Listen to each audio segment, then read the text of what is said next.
If you were to look upon the greatest king Westeros ever knew, you would expect to see a conqueror draped in velvet, a god born to silk sheets and Valyrian steel. But destiny in the Seven Kingdoms has a wicked sense of humor. The boy standing in the muck outside a roadside inn looked like human refuse, a foul-mouthed stableboy caked in mud up to his ankles. Yet hidden inside his dirty boot was a golden signet ring bearing the three-headed dragon of House Targaryen. This was Prince Aegon Targaryen. The year is 209 AC. While the great lords gather for a grand tourney at Ashford Meadow, a colossal youth named Sir Duncan the Tall dismounts a sway-backed horse miles away. Dunk is nearly 7 feet tall, wearing rusted chainmail and a belt of cheap rope. He is a hedge knight, the absolute lowest rung of the nobility. Dunk assumes the boy's head is shaved to ward off lice, but the razor was used for a different kind of survival. In Westeros, the ethereal silver-gold hair of old Valyria is a beacon. It draws thieves, assassins, and political opportunists. For a Targaryen trying to vanish, that hair is a death sentence. This raises a question. Why was a royal prince, fourth in line to his father's seat, trying to disappear? Egg was not kidnapped. He actively sought out the most obscure, clueless knight he could find and refused to take no for an answer. Egg is the fourth son of a fourth son. In a hierarchy built on birthright, he was never meant to rule. Yet history remembers him as Aegon the Unlikely. His choice to step into the dirt forces us to consider who makes a better ruler, an heir raised in silk who believes they are a god, or a spare who knows the actual price of bread. To understand the disguise, we must examine the pressure building inside the Red Keep. This diagram maps the Targaryen line from King Daeron II down to Prince Maekar.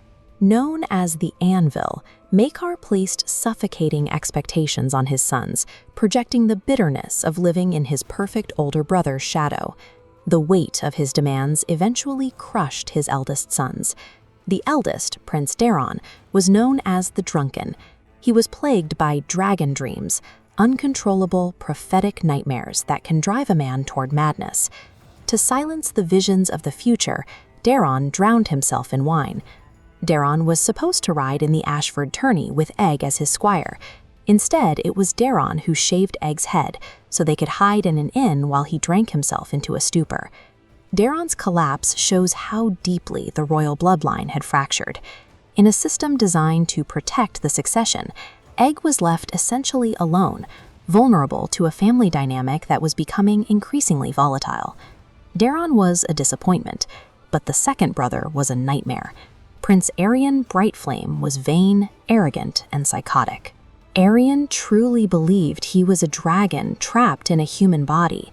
He once visited Egg's bedchamber in the middle of the night, held a knife to the boy's throat, and threatened to castrate him. This is the same prince who threw Egg's pet cat down a well just to hear it scream. Egg looked at a world of high-born lords that produced the weak Daeron and the monstrous Aegon, and he rejected it completely. He chose Dunk because the giant hedge knight possessed the uncorrupted honor the royal family lacked. Dunk was poor and largely uneducated, but he lived by a code of protecting the weak, a concept foreign to Egg's own brothers. At 10 years old, Egg was likely only looking for a way to survive. But by choosing Dunk, he was effectively finding the very man who would one day command his Kingsguard. Stepping away from the palace allowed him to leave behind the entitlement of his bloodline. On the muddy roads of the Riverlands, the prince began gaining the perspective that would eventually define his rule as a champion of the common people. The story of the boy who shaved his head shows that kings can be forged in the mud. But as night falls over the Ashford Tourney grounds, that mud is about to be soaked in blood. Egg's journey with Dunk is moving toward a catastrophe that will alter the Seven Kingdoms forever. We now know that Daeron the Drunken didn't flee the tourney out of simple laziness. He ran because he was terrified. He had a dragon dream, a vision of a colossal, dead dragon falling from the sky, its weight crushing Sir Duncan the Tall. To protect himself from the fallout of his disappearance, Daeron spins a lie, accusing Dunk of kidnapping the prince. This puts the massive hedge knight directly in the path of the Targaryen family's wrath. When the dragons of the Red Keep discover the truth, they will respond with fire and steel. The question remains, what happens to the realm when a drunken prince's prophecy actually comes true?